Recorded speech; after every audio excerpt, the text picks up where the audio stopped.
수련회를 통해서 하나님이 주시는 은혜를 입고 또 교회 곳곳이 수련회의 추억이 담긴 장소가 되었으리라고 생각합니다. 저는 켄싱턴에 사는 수련회도 좋지만 교회에 사는 수련회도 참 좋았습니다. 무엇보다도 저녁 시간을 아무런 방해 없이 자유롭게 보낼 수 있어서 너무 좋았습니다.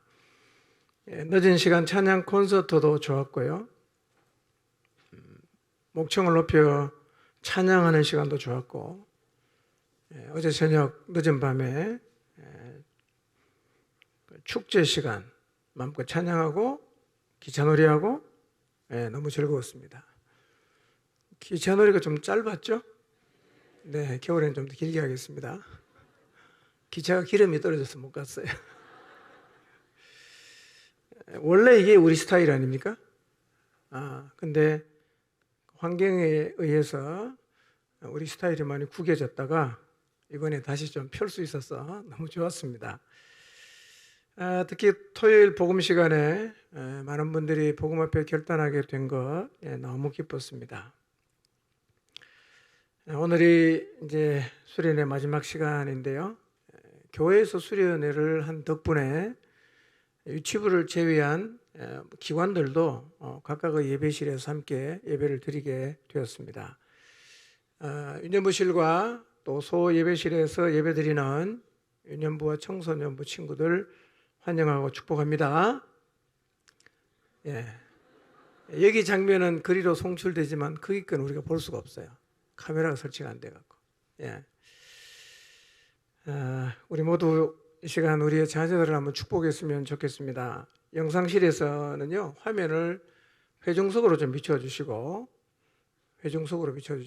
여러분은 여러분의 동작은 다 보니까요, 아이들에게 얘들아 사랑하고 축복한다 이렇게 큰 소리로 해주시기 바랍니다. 자, 한번 연습해 보겠습니다. 시작. 손을 흔드니까 훨씬 더 괜찮아 보이네요. 다시 한번 하겠습니다. 손 흔들면서 시작. 사랑하고 축복한다. 너무 아름답습니다.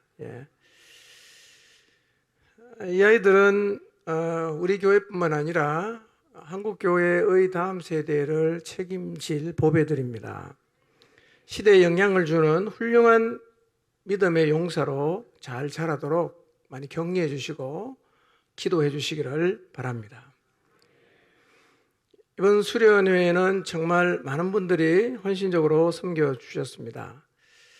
40번 수련했지만 교회에서는 처음 했기 때문에 익숙한 듯 하면서도 참 생소했었는데요.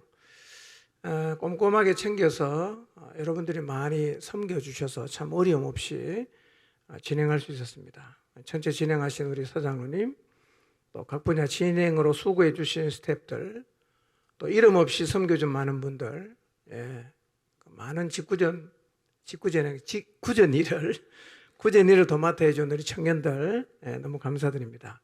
이분들을 기억하면서 한번 박수로 감사를 표현합시다. 감사합니다.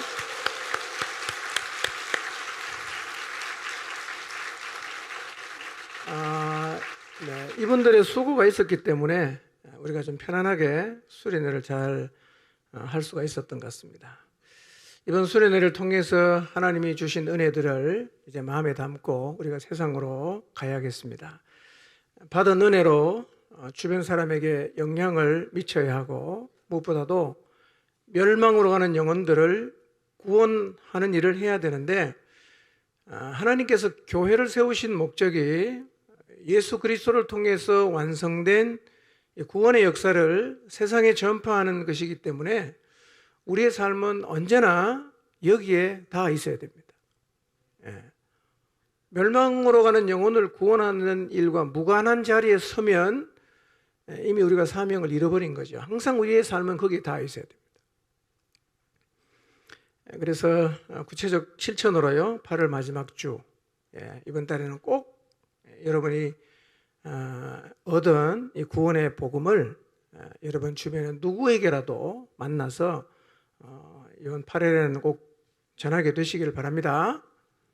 이 일이 교회가 해야 되는 가장 중요한 일입니다. 오늘 수련회 마지막 주일 말씀, 어떤 말씀을 전할까 제가 고민을 많이 했어요. 처음에는 지난 2주에 걸쳐서 했던 믿음에 대한 설교의 결론으로 어떻게 하면 믿음을 가질 수 있는가, 여기에 대해서 제가 말씀을 전하려고 했는데, 기도하다가 제 마음속에 창세기를 공부했으니까 창세기로 마무리하는 게 좋겠다, 이런 생각이 들었어요. 그렇게 하니 또 2가지 생각이 들었어요. 자, 그러면 10장까지 했으니까 11장, 12장부터 이어가야 되냐? 아니면 수련회 때 들은 말씀 한 말씀이라도 가슴에 새기고 가야 되니까 되새기는 게 좋을까를 고민했어요. 어느 게 좋겠어요? 되새기는 게 좋겠죠? 왜냐하면 11장은 언젠가는 제가 할 거잖아. 근데 그거 하면서 다시 되새기는 거는 뭔가 좀 어색할 것 같아. 그래서 이 시간에는 수련회를 통해서 우리가 1장부터 10장까지 공부한 말씀 가운데 좀 이렇게 중요하고 기억해야 될 부분 사실은 많았는데, 오늘은 제가 설교를 짧게 하려고 엄청 노력하고 있습니다. 9개 정도만 묵상 혹은 질문의 주제를 가지고 한번 좀 되새겨 보도록 하겠습니다. 9개가 많다는 거, 한 개가 짧아요. 금방금방 끝납니다. 들은 말씀을 다시 한번 되새겨 보시기를 바랍니다. 자, 창세기 1장부터 10장까지 한번 어느 정도 기억날지 모르겠지만 1장에 어떤 내용이 있었던가요? 1장에 천지창조죠. 2장에 뭐가 있었죠? 하나님의 안식과 에덴 동산 만드시고, 그 다음에 여자를 만드시고, 3장에는 뭐가 있었죠? 아담과 하와의 타락, 그리고 에덴 동산에서 추방. 4장은 뭐였죠? 가인과 아벨의 이야기, 그 다음에 가인의 후손들, 특히 라멕의 이야기가 있었어요. 5장에는 뭐가 있었죠? 아담의 계보. 그 가운데 누가 있었죠? 에녹이 있었습니다. 6장은 뭐였죠? 죄가 너무 꽉 차니까 하나님이 노아를 부르시고 방주를 만들라고 하셨습니다. 7장에 홍수가 났습니다. 땅 위의 모든 생물이 다 죽었습니다. 8장에 홍수가 그치고 노아가 방주에서 나왔습니다. 그리고 번제를 드렸습니다. 9장에 가면 하나님이 노아와 언약을 맺으십니다. 무지개 언약을 주십니다. 그리고 노아가 실수한 얘기가 9장에 있습니다. 10장은요, 노아 아들의 족보. 이 노아 아들의 족보는 왜 기록했을까? 그렇게 생각될 수 있지만, 노아의 세 자손을 통해서 전 세계로 이렇게 퍼져갔다는, 그러니까 우리가 누구랑 맞닿아 있느냐 하면 올라가 보면 노아의 족보에 맞닿아 있어요. 그리고 좀 더 올라가면 아담까지 올라가는 겁니다. 그러니까 창세기에 나와 있는 아담이나 무슨 노아나 아브라함이나 이런 사람들이 우리와 전혀 상관이 없는 사람이 아니라 거슬러 가면 다 우리와 연관성이 있는 사람이에요. 창조가 신화가 아니라는 얘기죠. 자, 이 10장까지 있는 말씀 중에 여러분의 마음속에 지금 남아있는 말씀이 무엇이 있는지를 한번 잠깐 생각해 보실래요? 한 가지는 있겠죠? 그죠? 어떤 말씀이 여러분의 마음에 가장 남아있습니까?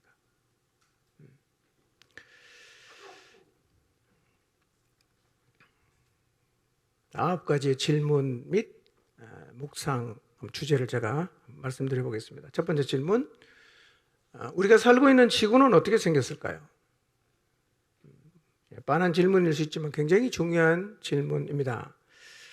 이제 여러분 창세기 1장 1절을 꼭 기억하시면서요, 길을 갈 때나 자동차 운전할 때나 등산을 할 때나 눈에 보이는 만물들을 보면서 이게 어떻게 생겼는가를 다시 한번 질문해 보세요. 이거 하나님이 만드셨어, 이렇게 계속해서 되뇌이시기를 바랍니다. 태초에 하나님이 천지를 하시니라. 하늘을 보면서, 바다를 보면서 창조하신 하나님을 생각하십시오. 더운 여름에 그늘을 제공하는 나무, 과실을 주는 나무, 아름다운 꽃을 피우는 나무와 꽃들을 보면서 그것들을 창조하신 하나님을 생각하시기를 바랍니다. 과일을 먹으면서 씨 가진 열매를 보면서 창조하신 하나님을 생각하십시오.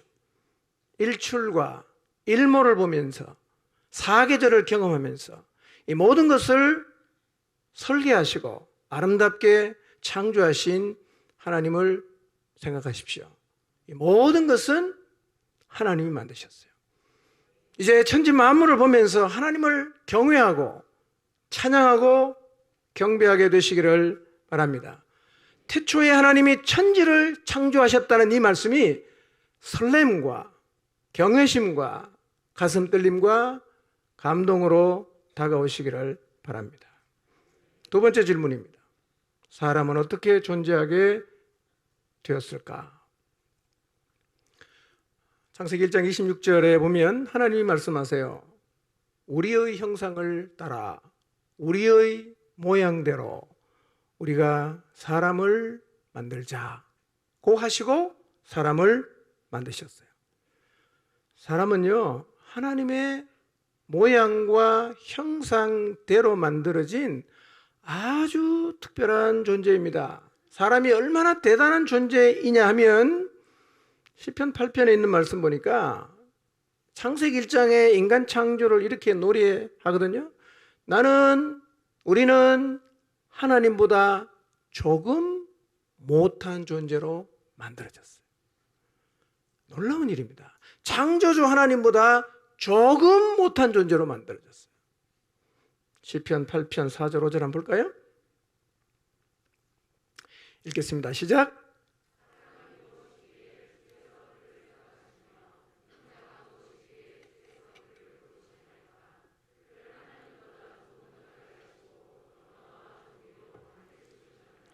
예.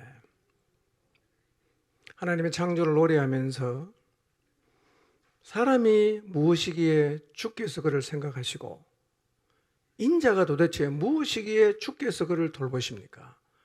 그를 하나님보다 조금 못하게 하시고 우리는 하나님보다 조금 못한 존재, 다른 피조물과는 감히 비교할 수 없는 존재. 그리고 하나님은 이 땅에 존재하는 모든 다른 피조물은 누굴 위해 만들었습니까? 다 인간을 위해서 만들었어요. 하나님의 우리를 향한 서프라이즈가 뭐냐? 바로 천지만물이. 하나님은 천지만물을 다 만드신 후에 인간을 만드시고 말씀하십니다. 보이지? 이거 다 너를 위해서 만들었다. 예. 우리가 그렇게 대단한 존재입니다. 예. 인간답게 살아야 돼요. 인간답게. 하나님 실망시키지 말고 인간답게, 피조물에게 경배하지 말고 인간답게 살아야 돼요. 그렇지만 이렇게 하나님보다 조금 못한 존재로 만들어진 아주 특별한 피조물이지만 우리가 꼭 기억해야 될 게 있어요. 그렇지만 우리는 하나님은 아니에요. 우리는 피조물입니다. 우리는 하나님에게는 순종해야 되는 존재라는 사실을 잊지 말아야 합니다. 세 번째 묵상. 하나님에게는 안식이 있습니다. 하나님에게는 안식이 있습니다. 여러분, 이 사실을 한번 생각해 보십시오.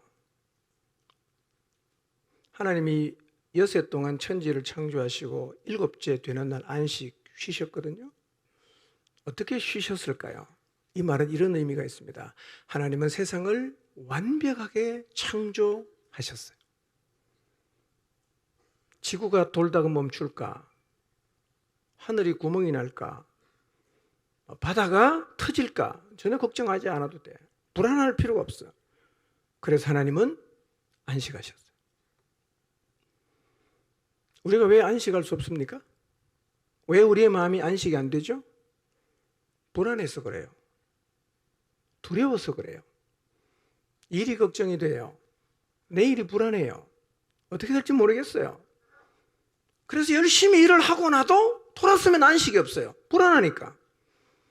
최선을 다해도 내 마음속에 생겨나는 이 두려움과 불안감을 떨칠 수 없어서 안식을 잃어버린 채 조마조마하면서 불안해하면서 살아가는 것이 오늘 나의 모습은 아닌지를 돌아볼 필요가 있어요. 여러분, 일을 마치고 집에 가면 안식하게 되나요? 사역을 마치고 집에 가면 안식하게 되나요? 어떻게 하면 일을 마치고 사역을 마치고 집에 돌아가면 안식할 수가 있을까요? 어떻게 하면 내일을 불안해하지 않고 염려하지 않을 수가 있을까요? 그렇습니다. 우리에게는 안식이 없어요. 근데 하나님에게는 안식이 있어요. 하나님은 완벽하신 분입니다. 그분은 두려워하지 않습니다. 그분은 걱정하지 않으십니다. 그래서 하나님 안에는 안식이 있습니다.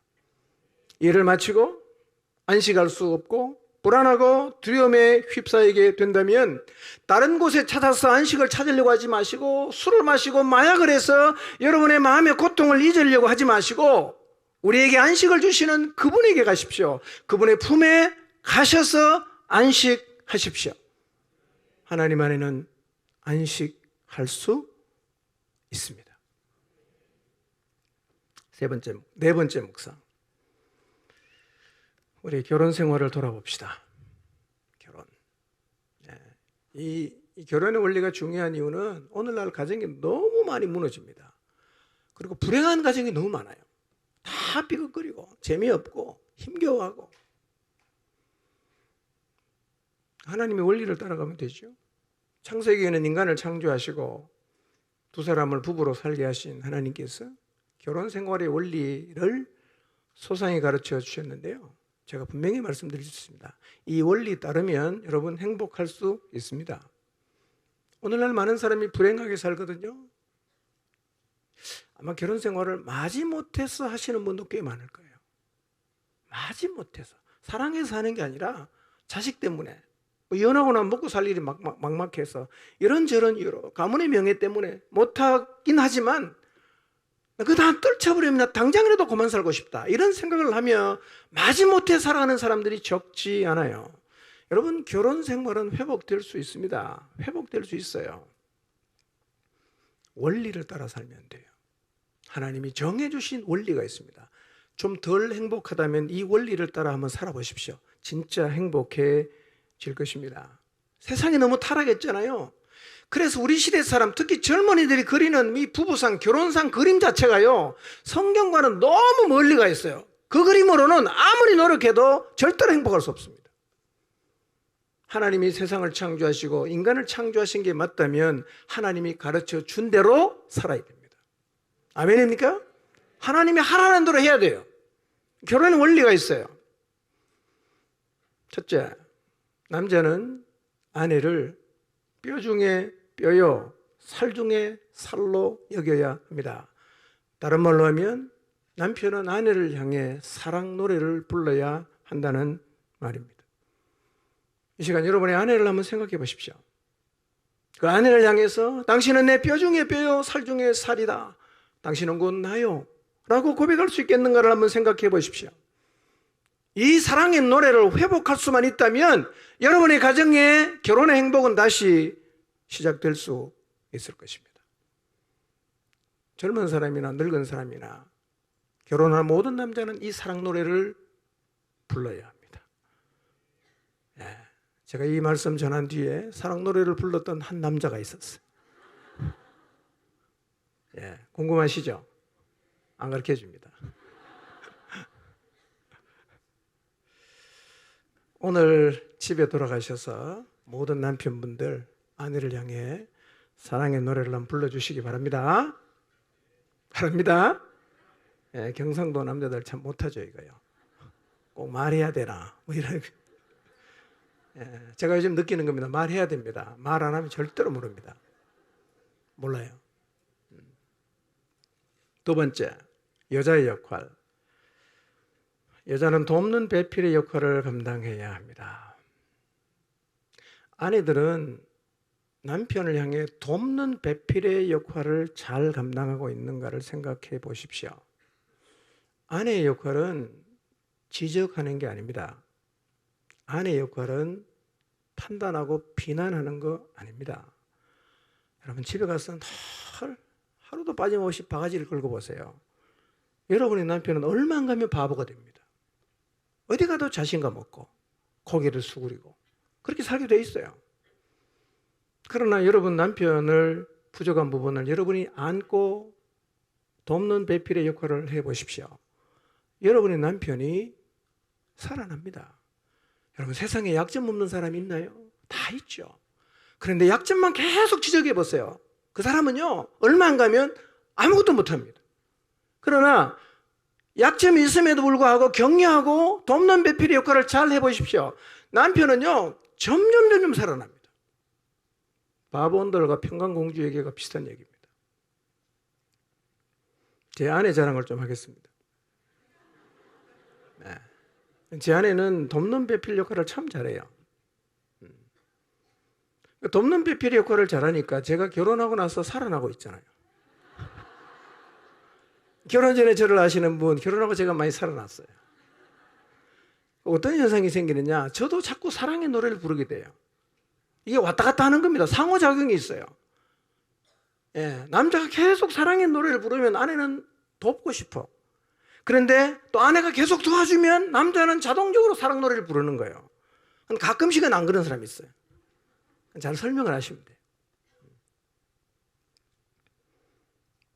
팔불출 노릇은 여기까지 하겠습니다. 세 번째, 결혼의 원리. 남자는 부모를 떠나야 합니다. 그리고 아내에게 가서 연합해야 됩니다. 여러분 남자가 부모를 떠나는 것은 굉장히 중요합니다. 여러분 아담이 부모가 있나요? 없죠? 근데 왜 이 말씀을 하셨을까요? 아담은 부모도 없는데 왜 아담에게 하와를 만들어주면서 남자가 부모를 떠나라고 얘기했을까요? 이것은 사실은 아담을 향해서 하신 말씀이 아니라 오고 오는 인류의 모든 결혼에 대한 원리로 하나님께서 말씀하신 거죠. 여러분 가까움의 색깔이 다르긴 하지만 남편이 아내보다 부모와 더 가까이 지내는 것은 대단히 잘못하는 겁니다. 그런 가정은 절대로 행복할 수 없습니다. 왜냐하면 원리에 안 맞아요. 이 원리 누가 정했어요? 인간을 창조하신 하나님이 정하신 원리입니다. 남자는 부모를 떠나야 됩니다. 결혼하고도 가정의 중대사를 남편하고 부모하고 의논하는 사람은요 잘못하는 겁니다. 그렇게 하면 안 돼요. 그래 되면 아내는 설 자리가 없잖아. 그럼 생각하는 거죠. 내가 이 집에 밥 해주러 왔나? 여자가 행복하겠어요? 불행하죠. 여자가 불행한데 어떻게 남편이 행복할 수 있겠어요? 둘 중에 한 명이 불행하면 다 불행해집니다. 여러분 결혼은 남자가 부모를 떠나서 누구한테 가야 됩니까? 아내에게 가야 됩니다. 누구랑 연합해야 됩니까? 아내랑 연합해야 됩니다. 이게 성경의 원리예요. 이렇게 살아야 됩니다. 혹시 그렇게 못하신 분 계신다면 이 원리를 잘 따라가시기 바랍니다. 가정의 중요한 결정 누구랑 해야 됩니까? 이것은 부모에게 절대로 알리지 말 그런 의미는 아니에요. 적어도 중요한 것은 부부가 결정해야 돼요. 부모의 조언을 들을 수는 있겠죠. 그러나 결혼한 부부는 부부가 중심이 돼야 가야 됩니다. 자식이 끼어들어도 안 되고요. 부모가 끼어들어도 안 됩니다. 둘이 하나 된 다음에 부모 공경하고 자식 사랑해야죠. 자, 네 번째, 할 필요 없는 얘기를 이제는 꼭 해야 됩니다. 결혼은 남자와 여자가 하는 것입니다. 저는 젊은 날에는 이런 얘기는 할 필요가 없다고 생각했는데요. 이제는 꼭 해야 되는 시대가 이미 되어버렸죠. 소예배실과 유년부실에 있는 청소년, 유년부 그리고 2층에 많이 있는 청년들 꼭 들으십시오. 결혼은 누가 하는 겁니까? 남자와 여자가 하는 겁니다. 남자와 남자가 결혼하면 돼요, 안 돼요? 안 됩니다. 여자와 여자가 결혼하면 돼요, 안 돼요? 안 됩니다. 왜 안 됩니까? 하나님이 처음부터 결혼은 남자와 여자가 하게 창조하셨어요. 이게 원리거든요. 이거 깨면 행복할까요? 재앙입니다. 재앙. 하나님이 원리를 깨면 재앙입니다. 여러분 창세기 쭉 읽어 우리가 공부하면서요, 하나님의 질서를 깨고 새로운 질서를 만들면 사람들은 자유라고 말하지만 자유 아닙니다. 황폐해지는 거예요. 엉망되는 겁니다. 질서를 지켜야 됩니다. 하나님의 원리를 따라가야 돼요. 다섯 번째 묵상. 사단이 지금도 설치고 다닌다는 사실을 묵상해 봅시다. 여러분, 아담과 하와를 타락하게 만든 사단은 지금도 설치고 다니고 있습니다. 안 가는 곳이 없습니다. 온 땅을 두루 다니고 있어요. 제 예상은 이번 주는 특별히 더 설치고 다닐 것으로 예상됩니다. 일기예보는 아니고요. 은혜 받은 사람은 빨리 털어먹도록 아마 여러분에게 다가갈 거예요. 부부싸움 할 수 있고요, 오늘. 하여튼 뭐 그런 이상한 일이 일어날 가능성이 있습니다. 조심해야 됩니다. 마음 상하지 마시고요. 특히 예수님 믿기로 결단한 분들은요, 사단이 여러분에게 다가가서 이상한 질문을 많이 던질 거예요. 너 그게 믿는 건 줄 알아? 아니야. 너 오버한 거야. 뭐 온갖 얘기를 다 할 거예요. 그때는 그런 생각을 던지면 어떻게 하면 되죠? 사탄아, 물러가라. 이 얘기가 허공을 지르는 소리가 아닙니다. 진짜 사탄아 물러가라고 하면요, 괜찮아집니다. 외치시기 바랍니다. 누구한테 말하는 거예요? 사단한테 말하는 거예요. 물러가라. 뱀은 늘 이렇게 유혹하죠. 뱀의 유혹 세 가지 꼭 기억하십시오. 첫째, 뱀은 다가오면 하나님에게 문제가 있다는 뉘앙스를 줘요. 항상 그렇습니다. 하나님에게 문제가 있다. 여러분, 하나님은 아담과 하와를 에덴을 만들어 거기 살게 하시고 그 동산에 있는 모든 나무 열매를 다 먹으라고 했잖아. 근데 딱 한 나무의 열매만 먹지 말라고 하셨어요. 그래서 사단은요, 하나님 말씀을 살짝 비틀어 갖고 어디에 방점을 찍냐면 먹으라고 하신 그 많은 것은 아무 얘기도 안 하고 먹지 말라고 한 딱 한 나무의 방점을 탁 찍습니다. 그리고는 어떤 뉘앙스를 주냐? 하나님이 너희를 많이 제한하고 있구나. 이런 뉘앙스를 주는 거죠. 사단은 지금도 이렇게 다가와요. 여러분의 마음속에서 하나님이 나를 제한한다는 그런 부정적인 생각이 들면 그때는 물리쳐야 됩니다. 그리고 혹시 누군가가 하나님 말씀을 비틀어서 여러분에게 다가와서 하나님에게 문제가 있다고 말한다면 그 사람들과는 절대로 대화하지 마십시오. 대화하지 마십시오. 그 사람은 사탄의 도구입니다. 두 번째, 사단은요, 우리의 마음에서 하나님에게 불만과 불평을 하게 만듭니다. 뱀은 우리의 마음에서 불평과 불만과 불신을 싹 틔워요. 여러분, 아담과 하와는 하나님이 만드신 그 아름다운 낙원 에덴에서 굉장히 기쁘게 살고 있습니다. 감사하면서 무슨 걱정이 있나요? 너무 행복하게 살고 있었어요. 근데 뱀을 만나서 몇 마디 대화를 나누고 나니까 마음에 뭐가 생깁니까? 불평, 불만이 생긴 거예요. 어디에서 불평하고 있습니까? 에덴에서. 에덴에서. 그 사단도 참 재주가 대단하죠? 에덴에 살고 있는 사람하고 잠깐 얘기했는데 불평, 불만하게 만드는 거예요. 여러분, 누군가가 여러분의 마음에서 자꾸 불평과 불만을 끄집어내는 대화를 한다면 그런 사람은 안 만나는 게 좋습니다. 안 만나는 게 좋아요.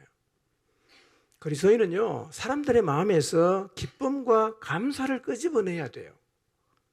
불평하고 있는 사람에게 아니야, 하나님이 너를 위해 하신 일이 이렇게 많잖아. 그래서 불평과 불만이 아니라 감사와 찬양과 그리고 기쁨을 끄집어내는 사람이 그리스도인이죠. 여러분, 절대로 부정적 시각을 갖지 마시기를 바랍니다. 하나님이 준 99가지는 말 안 하고 안 준 한 개만 계속 얘기하는 사람은 부정적인 사람이에요. 99개를 좀 얘기하세요. 주신 것 좀 얘기하세요. 받은 은혜를 좀 얘기하세요. 그래, 이번 수련회 끝나고 가서도 그냥 하나님이 주신 은혜가 이렇게 많아도 꼭, 야, 우리 참 문제가 많다. 수련회 왜 이래? 이렇게 말하는 사람이 있거든요. 이게 사탄의 도구입니다. 여러분, 이것은 우리의 연약함을 인정하지 말라는 의미가 아니에요. 하나님이 주신 은혜가 그렇게 많은데 항상 불평, 불만만 얘기하는 그게 부정적이에요. 이거는 여러분 인생에도 축복이 안 돼요. 세 번째, 이렇게 뱀하고 대화를 하다 보니까 결과가 뭐냐? 하나님 말씀이 완전히 뒤집힌 겁니다. 하나님은 먹으면 반드시 죽으리라. 근데 사단이 내린 결론은 뭡니까? 결코 죽지 아니하리라. 완전히 하나님 말씀을 뒤집어 버렸습니다. 근데 이 뒤집어 버린 하나님 말씀을 아담과 하와가 받아들입니다. 그리고 먹었어요. 그러니까 여러분, 사단의 유혹이라는 게요, 이 거짓말이라는 게 여러분 생각하는 것처럼 식은 죽 먹기처럼 그렇게 되는 게 아닙니다. 예? 정령 죽는다, 반드시 죽는다고 했는데 결코 죽지 않는다. 그리고 이 말을 믿고 먹었다니까요.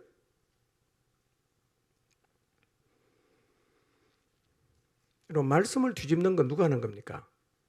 사탄이 하는 겁니다. 지금도 사단은 우리 가운데 이렇게 이짓하면서 돌아다니고 있거든요. 단단히 무장하셔야 됩니다. 그래서 늘 깨어 있어야 됩니다. 영적으로 늘 깨어 있어야 됩니다. 틈만 보면 확 들어오거든요. 사탄은요, 한 방에 갑니다. 물론 회복할 수 있지만 영적으로 깨어 있으시기 바랍니다. 이런 말이 있지 않습니까? 홍수에 먹을 물이 없다 그러잖아. 홍수랑 물이 얼마나 많아요. 근데 그때 먹을 물이 없어요. 그래서 오늘 수련회 끝나고 여러분이 꼭 해야 되는 건요, 집에 가서 개인적으로 하나님 말씀을 다시 묵상해야 됩니다. 성경 읽고 개인적으로 기도해야 됩니다. 이거 안 하면요, 붕 떠 있는 상태이기 때문에 잘 자빠집니다. 잘 자빠져요. 오늘은 기도해야 되는 날입니다. 오늘은 성경을 많이 읽어야 돼요. 그래야 쭉 이어집니다. 여섯 번째 묵상. 우리는 선악과 없는 종교를 원하고 있지 않을까? 한번 생각해 보세요. 나도 선악과 없는 신앙생활을 원하고 있지 않을까? 묵상해 보세요. 현대의 종교, 현대의 가치들은 선악과를 다 없앴어요. 오늘날 선악과 없는 기독교를 원하는 사람이 굉장히 많은 것 같아요. 여러분, 혹시 나는 선악과 없는 신앙생활을 원하고 있지 않는가를 생각해 보십시오. 뭐 이런 거죠. 하라 하지 마라, 이런 걸로 나를 좀 규제하지 마세요. 이래라 저래라 제발 나한테 좀 간섭하지 마세요. 내가 알아서 할 테니까, 내가 하고 싶으면 하고 하기 싫으면 안 할 테니까 나한테 이래라 저래라 하지 마세요. 나는 부담 없는 신앙생활을 하고 싶습니다. 부담 제발 주지 마세요. 이게 혹시 오늘 나의 모습은 아닐까? 이 주장을 하는 사람이 선악과를 거부하는 거예요. 그 없이 나는 신앙생활을 하고 싶다. 여러분, 선악과 없는 것은 기독교가 아닙니다. 세상이 뭐라고 얘기하든 하나님 앞에서는요, 해야 되는 일이 있고 하지 않아야 하는 일이 있어요. 동산에 두 나무가 있었잖아. 생명나무가 있고 선악을 알게 하는 나무가 있어요. 우리 앞에도 항상 두 개의 나무가 있다고 생각해야 됩니다. 선악과는 먹지 말아야 됩니다. 선악과를 안 먹는다는 의미가 뭐냐? 하나님이 내 위에 계신다는 것을 인정하는 거예요. 지금도 하라 하지 마라 있습니다. 내 마음대로 하는 게 신앙생활 아니에요. 여러분, 선악과를 자꾸 거부하시면 안 돼요. 선악과 없는 신앙생활 하고 싶다, 그건 없습니다. 그건 기독교가 아니에요. 하지 말라고 하십니다. 하나님은요, 어떤 거는 하라고 하십니다. 항상 두 가지가 다 있는 거예요. 일곱 번째 묵상. 나는 누구처럼 살고 있을까? 우리가 1장부터 10장까지 사람들을 쭉 한번 살폈는데요, 대표적인 인물 몇 사람을 한번 좀 우리가 떠올려 보면서 나는 지금 누구처럼 살고 있는가를 좀 생각해 보셨으면 좋겠습니다. 오늘 제가 말씀드린 주제는요, 개인적으로 기도하시면서 한번 쭉 생각해 보시면 좋겠어요. 아담과 하와, 처음 창조된 사람이었잖아요. 근데 너무 안타깝게도 사단의 유혹에 빠져서 하나님을 버리고 사탄을 따라갔던 사람이에요. 참 아쉽죠. 첫 사람인데, 하나님이 직접 만든 사람이었는데. 오늘 나도 아담처럼 내 위치에 걸맞지 않게 늘 사단의 유혹에 자빠지고 넘어지고 하는 모습을 보이고 있지 않는가? 오늘 한번 돌아보시면 좋겠어요. 가인. 여러분, 하나님이 가인의 제사를 받지 않는 것은 거의 평소의 삶을 하나님이 연락 안 하신 거였다고 말씀드렸습니다. 평소의 삶이 하나님이 받을 수가 없으니까 그가 드린 제물도 하나님이 안 받는 거죠. 하나님은 가인의 평소의 삶, 가인이 평소에 문제를 풀어가는 방식을 옳지 않게 보셨어요. 그런데 하나님이 가인의 제사를 연락하지 않았어요. 이것이 오히려 가인에게는 기회입니다. 왜냐하면 내가 지금까지 평소의 방식대로 살면 그냥 마음에 안 들으면 집어던지고 그다음에 구타하고 막 이렇게 살았어요. 근데 하나님이 내 제사를 안 받았잖아. 그러면 그때 뭐를 돌아봐야 되느냐면, 내가 살아가는 삶의 방식에 문제가 있나? 내가 문제를 풀어가는 방식에 문제가 있나?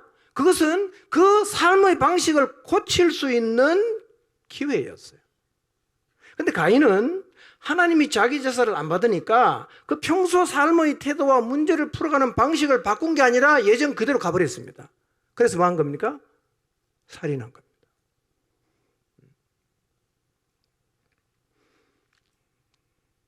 여러분, 문제 앞에 서 있는 시간은 내가 문제를 풀어가는 방식을 바꿀 수 있는 시간이에요.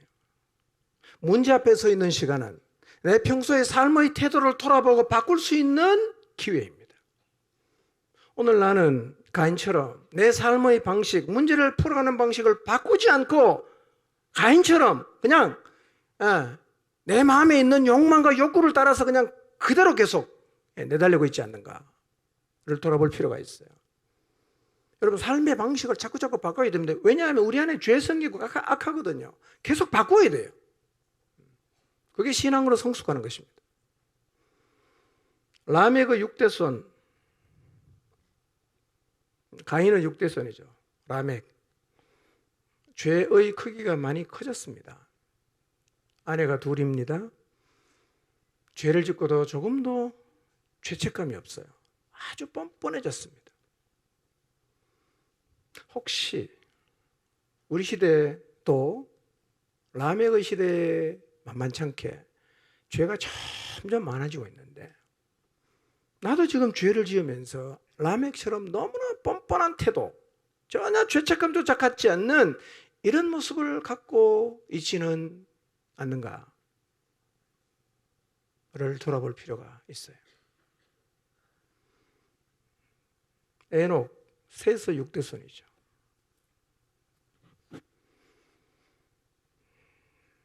모두셀레를 낳은 후에 하나님과 동행합니다.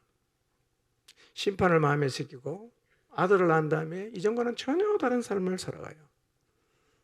노아 이전에 하나님의 심판을 경고했던 선지자가 에녹이었어요.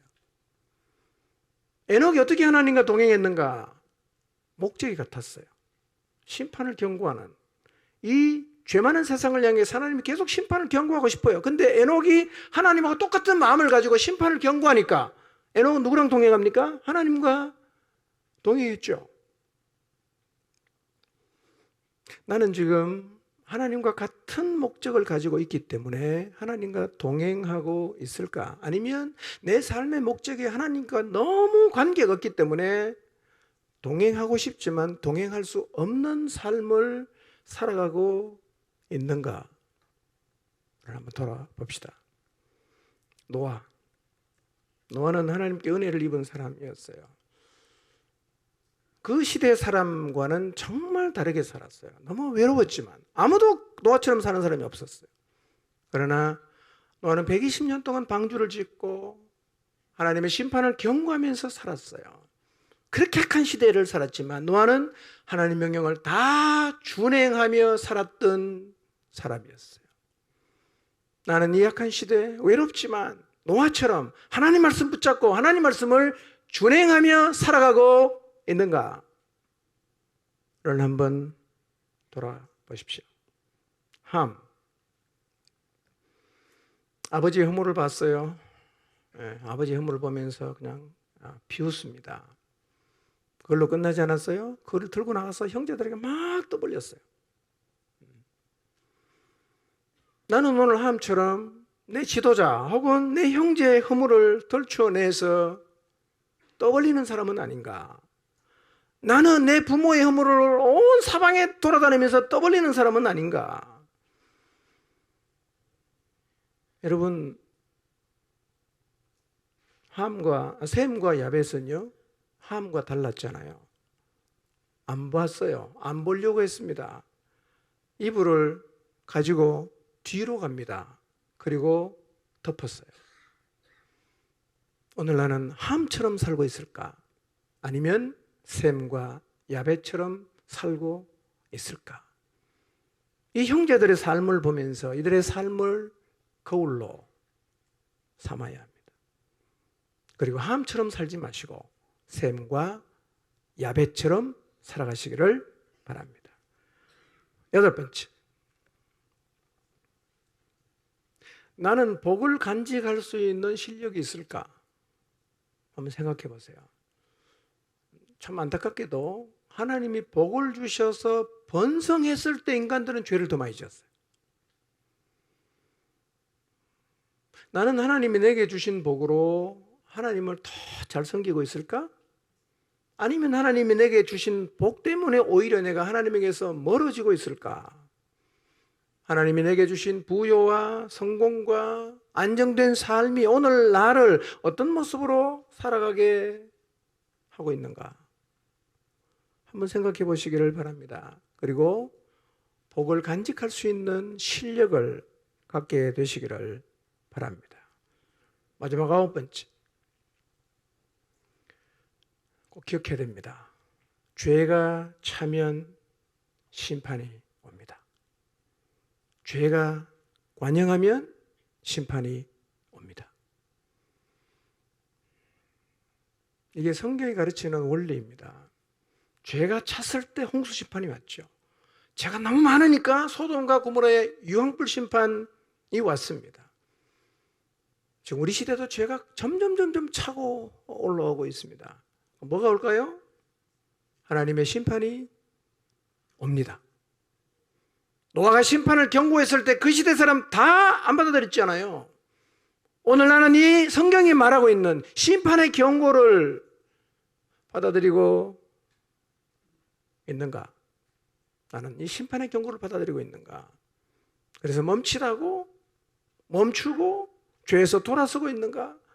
아니면 심판의 경고에도 불구하고 아랑곳 없이 그냥 계속해서 죄 짓는 그 길을 걸어가고 있는가? 이제 우리는요, 심판을 생각하며 살아야 합니다. 마지막 날 하나님이 이 세상을 심판하실 거예요. 영벌로 그리고 영생으로 갑니다. 우리가 복음을 전해야 하는 이유가 바로 이거죠. 형벌로 가니까 정해져 있어요. 구원해야 됩니다. 영원한 형벌의 자리에서 구원해야 됩니다. 그래야 영원한 생명의 자리로 갈 수 있어요. 여기 예외가 있습니까? 여러분의 부모라고 예외가 있나요? 여러분의 자식이라고 예외가 있나요? 다 똑같거든요. 심판의 경고를 듣지 않으면 다 가게 돼 있어요. 여러분, 노아 홍수 때 멸망했던 사람을 생각해 보세요. 마지막 날도 노아의 때와 같을 것이라고 성경이 우리에게 경고하고 있지 않습니까? 여러분, 악한 시대입니다. 너무너무 악해져 가고 있어요. 여러분, 하나님의 심판의 경고를 마음에 새기며 살아가시기를 바랍니다. 이것은 개인적으로도 있어요. 여러분, 개인적으로도 죄가 자꾸 채워지면요, 하나님 심판합니다. 개인적으로도. 죄는 당장은 달콤함을 주지만 굉장히 무서운 겁니다. 심판의 경고를 마음에 새기시기를 바랍니다. 인간의 문제는 뱀의 유혹에 빠져서 하나님 말씀을 불신함으로 하나님을 떠나간 것이었거든요. 근데 이 뱀, 사단이요, 지금도 여전히 설치고 다니고 있거든요. 그러다 보니까 아담과 하와의 전철을 밟는 사람이 지금도 많잖아. 지금도 하나님 말씀을 뒤집어 엎고요. 지금도 하나님이 뭔가가 문제가 있다 이렇게 바라보고요. 지금도 하나님을 바라보면 늘 불평하고 불만하는 사람 있어요. 말씀을 뒤집는 사람이 있습니다. 누가 그랬겠어요? 사단이 그렇게 하는 거죠. 그 사단은 지금도 설치고 다니고 있다는 사실을 잊지 마십시오. 우리의 신앙에 가장 위험한 게 뭐냐? 하나님 말씀을 버리는 겁니다. 이게 제일 심각한 겁니다. 지금도 사단은 우리 곁에서 늘 우리에게 다가와서 유혹하는 게 뭐냐? 하나님 말씀 버리라 이거죠. 그거 버려라. 이게 맞다. 그 내놓는 게 뭐냐? 다 거짓말이에요. 이런 삶을 우리가 지금 살아가고 있어요. 어떻게 살아야 되겠어요? 어느 시대보다 지금은 진리를 잡아야 되는 거예요. 하나님 말씀을 잡아야 되는 거예요. 인생을 걸고서라도 진리를 잡아야 됩니다. 이것이 성경이 우리에게 주는 매우 중요한 교훈입니다. 에녹처럼, 노아처럼 오로지 하나님 말씀만 잡고 그 말씀을 준행하는 자리에 서기로 결단하시기를 축원합니다. 기도합니다.